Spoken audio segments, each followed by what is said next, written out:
Wyoming Territory, 1875.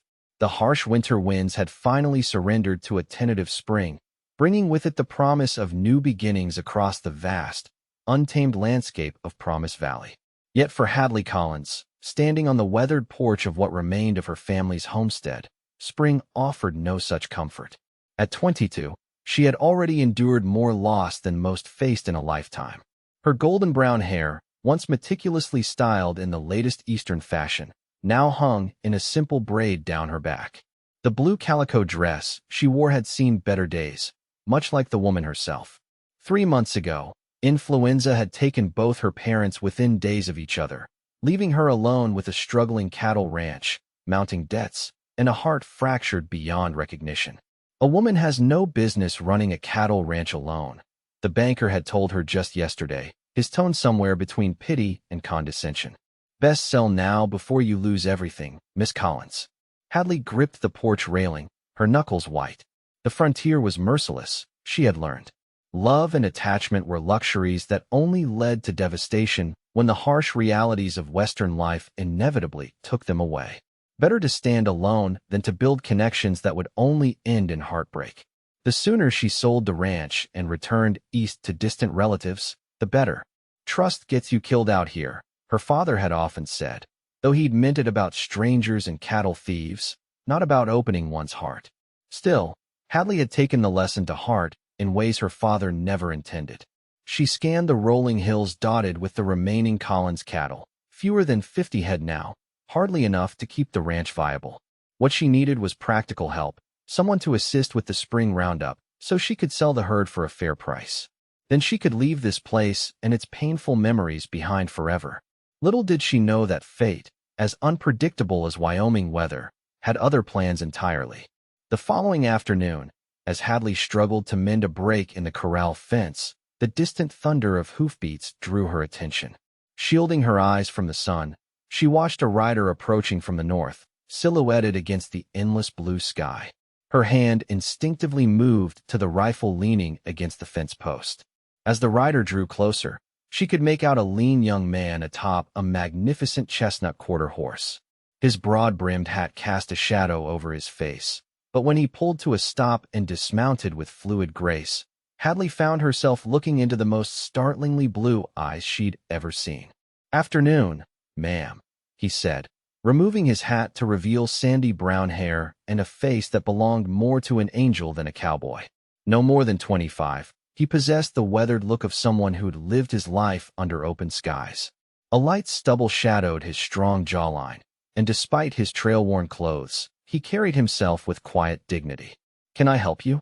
Hadley asked, her tone deliberately cool as she kept her hand near the rifle. "Name's Daniel Evans," he said, extending a gloved hand that she pointedly ignored. If he was offended, he didn't show it. "I've been riding with a cattle outfit up north. Heard at the general store in town that Collins Ranch might be looking for hands for the spring gathering." Hadley's eyes narrowed. "And who told you that?" "Mr. Hollister at the Mercantile mentioned your father had passed and that you might be selling soon." His expression softened with genuine sympathy. "My condolences for your loss, Miss Collins." Something in his tone, lacking the usual patronizing quality she'd grown accustomed to from men since her parents' passing, made her study him more carefully. His clothes were worn but clean, his manner respectful without being overly familiar. "I'm not hiring permanent hands," she said finally. "I'm preparing to sell the ranch." Daniel nodded, glancing at the broken fence she'd been struggling with. "Still need to get your cattle rounded up and in proper condition if you want a fair price."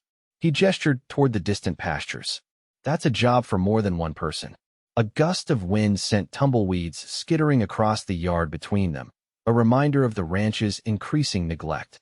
Pride warred with practicality in Hadley's mind. The man was right. She couldn't manage the roundup alone. "I can pay you for 2 weeks' work," she said finally. "Then I expect to have the herd ready to sell, and you can move on." Daniel smiled, and something unexpected flickered in Hadley's chest, a feeling she immediately suppressed. His smile transformed his entire face, crinkling the corners of those remarkable eyes. "That's all I ask, a fair chance to earn an honest wage." He extended his hand again, and this time, after a moment's hesitation, Hadley took it. His grip was firm but gentle, calloused from years of rope and reins. Something about that simple human contact, the first she'd allowed herself since the funerals, sent a jolt through her that was as unwelcome as it was undeniable. "The bunkhouse is around back," she said, withdrawing her hand quickly. "You can put your horse in the corral after we fix this fence." Daniel nodded, already rolling up his sleeves to reveal tanned, muscular forearms. "Yes, ma'am. We'll have this mended before sundown." As they worked side by side, Hadley maintained her distance, speaking only when necessary. Yet she couldn't help noticing how quickly and competently Daniel worked, or how he treated the ranch not as a failing enterprise, but as something worth preserving. That night, alone in the house that now felt too large and empty, Hadley reminded herself that Daniel Evans was simply a temporary solution to a practical problem. Nothing more. Attachment was dangerous. Trust was foolish. And any fluttering in her heart at the sight of a handsome cowboy was merely the product of loneliness and grief. The frontier had taught her that survival meant standing alone. And that was exactly what she intended to do, just as soon as the cattle were sold, and she could leave Wyoming Territory behind forever. Dawn broke clear and cold the next morning. Hadley had been awake for hours, having slept poorly. Dreams of her parents, of the life they'd built here, and inexplicably, of blue eyes and a gentle smile, had left her restless. She was surprised to find coffee already brewing in the outdoor kitchen when she emerged from the house, and Daniel already at work examining the saddles and tack in the barn. "These are good saddles," he commented as she approached. "Your father kept everything in fine condition. He believed quality tools were worth the investment," she replied, unexpectedly touched by this stranger's appreciation of her father's careful ways. Over the next several days, a rhythm developed between them. They rode out together at first light, Daniel showing an uncanny ability to track down scattered cattle in the rolling hills and hidden draws of the property. His skill with a lasso was impressive, his patience with even the most stubborn animals remarkable. Despite her determination to keep him at arm's length, Hadley found herself watching him, the easy way he sat a horse, as though man and animal were one being. The gentle touch he used when approaching a nervous calf, the quiet competence with which he handled every task. On their fourth day working together, they paused on a ridge overlooking a sweeping valley where a dozen Collins cattle grazed. The spring sunshine warmed their shoulders as they let their horses rest. "This is beautiful country," Daniel said, scanning the landscape. "Your family chose well when they settled here." "It's unforgiving country," Hadley corrected him. "Beautiful, yes, but it takes more than it gives." Daniel turned to look at her, his expression thoughtful. "Maybe it just asks for respect. The land, the weather, the work, none of it's easy, but there's something honest about it." "Honest?" Hadley gave a bitter laugh. "Was it honest when a blizzard took half our herd 3 winters ago? Or when drought nearly ruined us the summer before that? Or when—" She stopped herself, unwilling to speak of her parents. "When sickness came," Daniel finished softly. "No, that's not fair or honest. I'm sorry for what you've lost, Miss Collins." The genuine compassion in his voice cracked something in her carefully constructed armor. She turned away, blinking rapidly. "We should move on," she said, gathering her reins. "There's a small group of steers in the north pasture we need to bring in." As she urged her horse forward, Daniel called after her. "You know, running from pain doesn't make it disappear. It just follows you wherever you go." Hadley froze, then slowly turned her mount back toward him. "And what would you know about it, Mr. Evans?" For the first time, she saw a shadow cross his face, a glimpse of some private grief. "Enough," he said simply. "I know enough." That evening, as they sat outside the barn examining a damaged saddle, Daniel finally shared his story. Orphaned at 16, he'd been taken in by a rancher who taught him everything he knew about cattle and horses. But the man had died 2 years ago, and the ranch had gone to distant relatives who had no use for an extra hand, no matter how loyal. "So I've been drifting since then," he concluded, his hands working steadily to repair the saddle's flank cinch. "Taking work where I can find it, learning something new at each place." "And what have you learned here?" Hadley asked, surprising herself with the question. Daniel looked up, his hands pausing. In the lantern light, his eyes held a warmth that made her breath catch. "That sometimes the strongest people are fighting the hardest battles," he said quietly.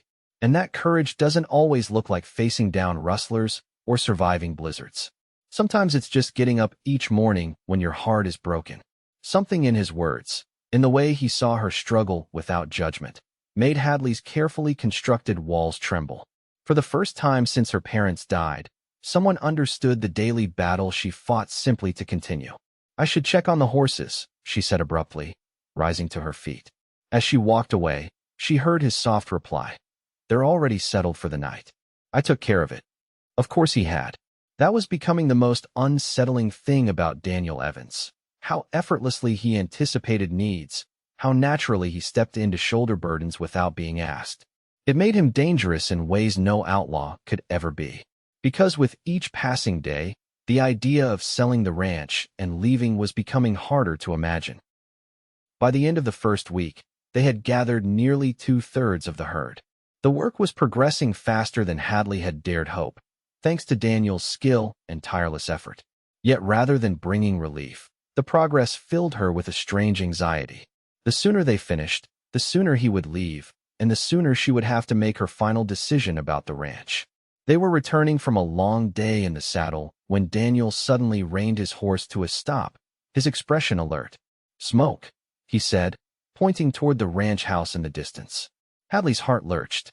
A thin column of dark smoke was rising from behind the barn, where the small storage shed stood. They spurred their horses into a gallop, covering the remaining distance at breakneck speed. As they thundered into the yard, Hadley could see flames beginning to lick at the wooden shed where winter feed and supplies were stored. Without hesitation, Daniel leapt from his horse and ran for the water pump, shouting instructions. "Get blankets from the bunkhouse. Soak them if you can." The next hour passed in a desperate struggle against the flames. Daniel worked with methodical efficiency, directing their efforts to prevent the fire from spreading to the nearby barn. Hadley moved in a blur of adrenaline and fear, following his lead without question. When the last ember was finally extinguished, they stood side by side, soaked with water and sweat, faces streaked with soot. The shed was a total loss, but the barn, and the precious hay stored inside it, had been saved. "How did it start?" Hadley asked, her voice hoarse from smoke. Daniel examined the charred remains carefully. "Looks like it might have been a lantern left burning." He glanced at her. "Did you leave one lit this morning?" "No, Hadley stopped, a cold feeling settling in her stomach. "I haven't been in that shed for days." Daniel's expression darkened. "Then someone else was." That night, despite her protests, Daniel insisted on sleeping in the barn rather than the bunkhouse, keeping watch over the property. Hadley lay awake in the ranch house, her mind racing between fear of unknown trespassers and the memory of Daniel standing fearlessly before the flames, protecting her home as though it were his own. When morning came, she found him already awake, examining tracks behind the shed. "3 men," he said without preamble. "One had a distinctive spur that left marks in the dirt. They came sometime yesterday while we were out gathering cattle." Hadley felt a chill despite the morning sunshine. "Rustlers, maybe." Daniel straightened, his expression grim. "Or someone looking to scare you into selling quicker, and for less." "The banker," Hadley whispered, remembering Mr. Peterson's insistence that she would never manage on her own. "He's been pushing hard for me to sell to the Emerson outfit from Colorado." Daniel nodded slowly. "Would explain a lot. Scare a young woman alone, make her desperate to leave." "I'm not afraid," Hadley said automatically, though the tremor in her voice betrayed her. "No," Daniel agreed, surprising her. "You're not. You're one of the bravest people I've ever met, Hadley Collins." It was the first time he had used her given name, and something about the way he said it, with such certainty and admiration, made her chest tighten. "But brave doesn't mean you have to face everything alone," he continued, his blue eyes intent on hers. "That's not strength. It's just stubbornness." "And what would you suggest?" she challenged, though without her usual sharpness. "We finish bringing in the herd," he said. "But instead of selling right away, we wait.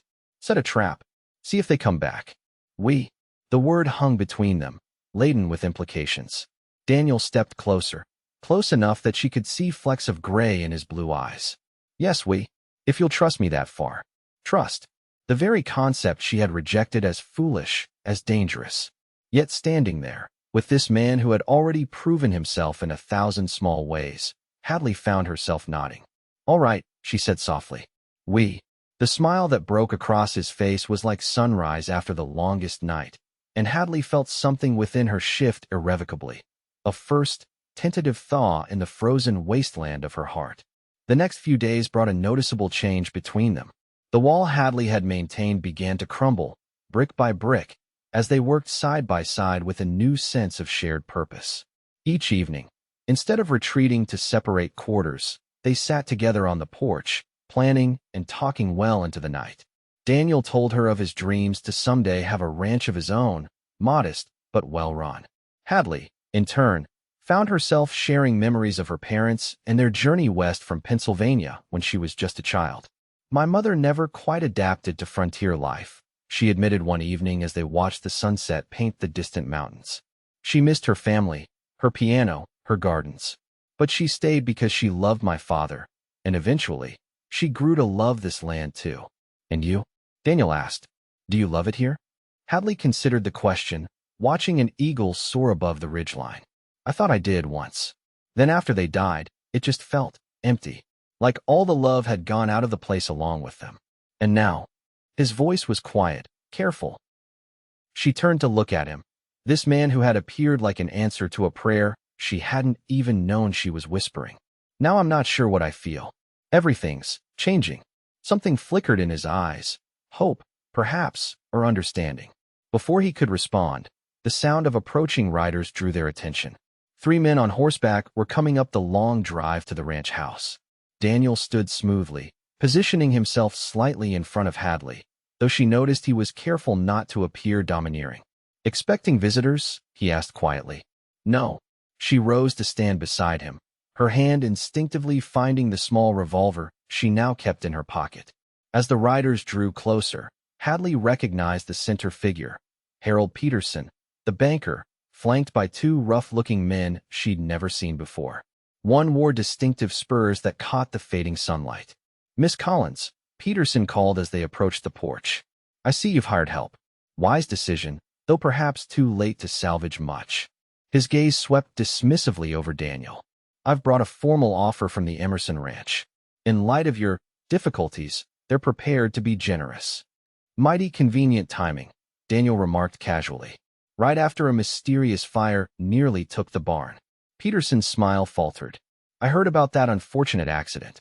All the more reason to consider the offer before further incidents occur." "Is that a threat, Mr. Peterson?" Hadley asked, stepping forward. "A statement of reality, Miss Collins. This territory is no place for a woman alone." His eyes flicked to Daniel. "Or with temporary help that could ride out any day." Daniel's expression remained impassive, but Hadley felt him tense beside her. "Thank you for your concern," she said coolly. "However, I've decided not to sell at present." Peterson's face darkened. "That would be extremely unwise, Miss Collins. The offer expires at the end of the week." "Then it expires," she replied. "Good evening, gentlemen." With barely disguised fury, Peterson wheeled his horse around. As the 3 men rode away, one of them, the man with the distinctive spurs, turned back to look at them with a calculating expression that sent a chill down Hadley's spine. When they were out of earshot, Daniel turned to her. "You know they'll be back." Hadley nodded, her heart pounding but her resolve strengthening. "Yes, but this time we'll be ready." That night, they moved through the ranch methodically, securing doors, checking ammunition, and planning escape routes. The practical preparations created a strange intimacy between them. 2 people united against a common threat, trusting each other with their lives. As they finished, standing in the yard beneath a sky blazing with stars, Daniel placed a gentle hand on her arm. "You should try to get some rest. I'll keep first watch." Hadley looked up at him, at this man who had become so essential so quickly. "Why are you doing this, Daniel? You could have moved on, found safer work elsewhere." In the silver moonlight, his expression was more open and vulnerable than she had ever seen it. "Because some things are worth fighting for," he said softly. "Some places, some people." The simple honesty of his words moved her more than any elaborate declaration could have. Impulsively, she reached up and touched his cheek, feeling the slight roughness of evening stubble beneath her fingers. "Thank you," she whispered. He caught her hand gently, holding it against his face for a moment before reluctantly releasing it. "Get some sleep, Hadley. Dawn comes early." As she walked back to the house, Hadley realized with startling clarity that her world had shifted on its axis. The ranch she had been so determined to leave had become, once again, something worth fighting for. And the man who had arrived as a stranger had become someone she couldn't imagine leaving behind. They spent the next day making final preparations, both for the expected confrontation with Peterson's men and for moving the gathered cattle to the north pasture where they would be safer. As they worked, Hadley found herself watching Daniel. The confidence in his movements, the kindness in his interactions with the animals, the way the Wyoming sun had deepened the tan on his face and hands. Each observation added another piece to the puzzle of her changing feelings. "You're staring, Miss Collins," he said with a teasing smile as they paused to water their horses at a stream. Hadley felt heat rise in her cheeks, but didn't look away. "I'm trying to figure you out, Mr. Evans." "Not much to figure," he replied, though his eyes held a warmth that made her breath catch. "What you see is what you get." "What I see," she said slowly, "is a man who could have moved on weeks ago but chose to stay and fight for a stranger's ranch." Daniel was quiet for a moment, watching the water bubble over smooth stones. "Not a stranger's ranch," he finally said. "Yours." The simple pronoun contained worlds of meaning. Not a woman's ranch, not the Collins place, but hers, acknowledging both her rightful ownership and her capacity to manage it. "And not just a ranch," he continued, his voice low and earnest. "A home, a future, something worth protecting." The magnitude of what he was really saying, what he was offering, hung in the air between them. Before Hadley could respond, a distant gunshot shattered the moment. They exchanged a swift glance before mounting quickly and racing back toward the ranch house. As they crested the final hill, Hadley's heart sank. 3 riders were already in the yard, and smoke was rising once again, this time from the corner of the barn. "Circle around behind them," Daniel instructed tersely. "I'll draw their attention from the front." "That's too dangerous," Hadley protested. His blue eyes met hers with fierce intensity. "Trust me, Hadley." 3 words that asked for everything she had been afraid to give. With a quick nod, she wheeled her horse to the right, taking the longer route that would bring her to the back of the property unseen. By the time she approached the rear of the barn, she could hear shouting from the front yard. Dismounting quietly, she edged around the building, rifle ready. What she saw made her blood run cold. Daniel stood in the center of the yard, hands raised, while Peterson's 2 companions trained their guns on him. The banker himself sat smugly on his horse several yards away. "You're trespassing on Collins' property," Daniel was saying, his voice steady despite the threat. "Miss Collins has made it clear the ranch isn't for sale." "Miss Collins isn't here," Peterson replied smoothly. "And unfortunate accidents happen all the time in this territory. A drifter caught stealing, shot in self-defense. A distraught young woman, overcome by recent tragedies, deciding to sell after all. You won't get away with this," Daniel said, his eyes flicking briefly to the barn's roof where smoke was beginning to thicken. One of the gunmen laughed. "Who's going to stop us? You'll be dead. She'll be alone and scared. Been working for years, this plan." Old Collins never would sell, but his daughter. A cold fury rose in Hadley at the casual way they discussed manipulating her grief. Silently, she moved into position behind a water trough, taking careful aim at the man with the distinctive spurs. "Drop your weapons," she called out, her voice ringing with authority. "All of you." The momentary distraction was all Daniel needed. In one fluid motion, he dropped to the ground, rolled, and came up with the small revolver he'd kept hidden in his boot. Chaos erupted in the yard. The man Hadley had targeted spun toward her, firing wildly. She squeezed the trigger of her rifle, and he fell with a cry of pain, clutching his shoulder. Daniel and the second gunman exchanged fire, dust kicking up between them until the man staggered back, his gun falling from his hand. Peterson, seeing his plan unraveling, wheeled his horse around and attempted to flee. Hadley calmly stepped into his path, rifle raised. "Stop right there, Mr. Peterson," she commanded. "Unless you'd like to explain to a judge why you were participating in arson and attempted murder." The banker's face contorted with rage and disbelief. "You can't prove anything. It's your word against mine, and I'm a respected businessman. And I'm the sheriff's nephew," Daniel said, approaching with his revolver still trained on the wounded men. "Sheriff Thomas Evans of Laramie. My uncle will be mighty interested in this situation, especially with 3 witnesses, including your own men, who I suspect will be eager to testify for leniency. Peterson's face went ashen as he realized the depth of his miscalculation. Within the hour, Daniel had the 3 men securely bound and loaded into the ranch wagon. The barn fire had been quickly extinguished, causing minimal damage. As they prepared to transport their prisoners to town, a moment of quiet fell between them. "Sheriff's nephew?" Hadley asked, raising an eyebrow. Daniel's smile was sheepish. "It's true enough, though I haven't seen Uncle Thomas in years. But Peterson doesn't know that." A laugh bubbled up from somewhere deep inside Hadley, the first genuine laugh since her parents' deaths.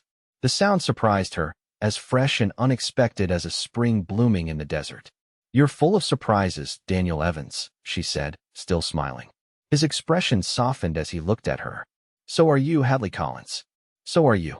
The journey to town, the statements to the actual sheriff, who was not, in fact, Daniel's uncle, but was very interested in Peterson's land-grabbing scheme, and the return to the ranch took the better part of 2 days.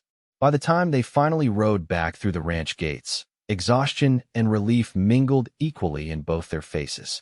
As they cared for their tired horses in the gathering twilight, a new awareness hummed between them, a recognition that something fundamental had changed. The crisis had forced each of them to show their truest selves, and in doing so, had revealed truths neither could now deny. They walked together toward the house, the prairie stretching endlessly around them, painted gold and purple by the setting sun. "So," Daniel said finally, breaking the companionable silence, "what happens now?" Hadley stopped walking and turned to face him fully. "Now I have a ranch to run," she said. "A home to rebuild. A future to plan." A shadow passed over his features. "I understand. You don't need me anymore. The cattle are gathered, the threat is gone." "No," she agreed softly. "I don't need you." Daniel nodded, his expression carefully neutral despite the disappointment evident in his eyes.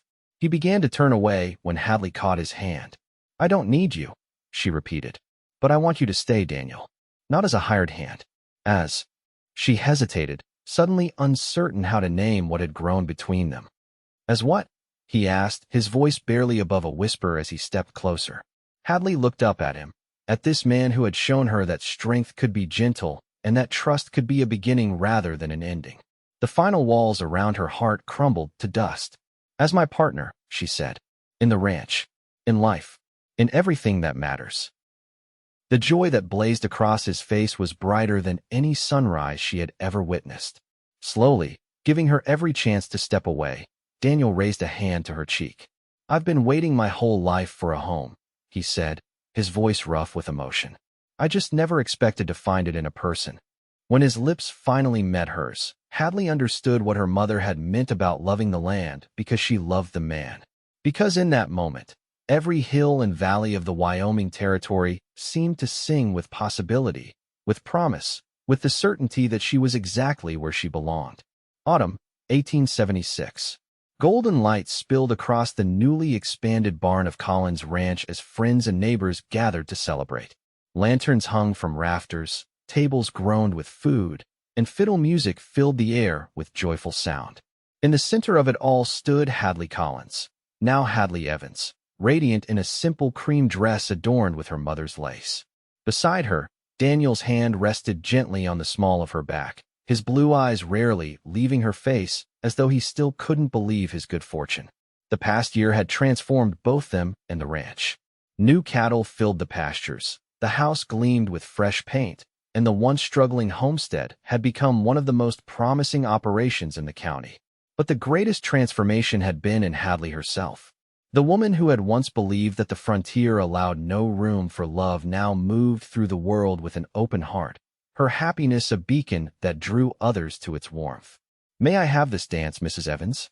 Daniel asked with formal politeness that was belied by the mischievous twinkle in his eye. "You may indeed, Mr. Evans," she replied, allowing him to lead her to the center of the floor. As they moved together in perfect harmony, Hadley caught glimpses of their shared life, the mornings waking in each other's arms, the days working side by side, the evenings planning their future beneath star-filled skies. Each memory was a stitch in the beautiful tapestry they were weaving together. "Penny for your thoughts?" Daniel murmured against her ear as he guided her through a turn. Hadley smiled up at him. at this man whose gentle touch had truly healed her broken heart. I was just thinking that the frontier isn't what I thought it was. Oh, and what is it? He asked, curious. She leaned her head against his shoulder, feeling his heartbeat strong and steady beneath her cheek. Not a place that takes more than it gives, she said softly, but a place that asks us to be brave enough to keep loving, keep building, keep believing, even when it's hard. Especially when it's hard. Daniel's arms tightened around her, and in the golden light of their barn, surrounded by the community they had built together, Hadley knew with absolute certainty that some loves were strong enough to not just survive the wild frontier, but to transform it, turning harsh landscapes into home and lonely hearts into family. As the music swelled around them, Daniel bent to kiss his wife beneath the twinkling lanterns, their silhouettes merging into one shadow against the barn wall. Two souls who had found in each other not just love, but the courage to believe in beginnings rather than endings, in healing rather than hurt, in the promise of western skies that stretched endlessly toward tomorrow.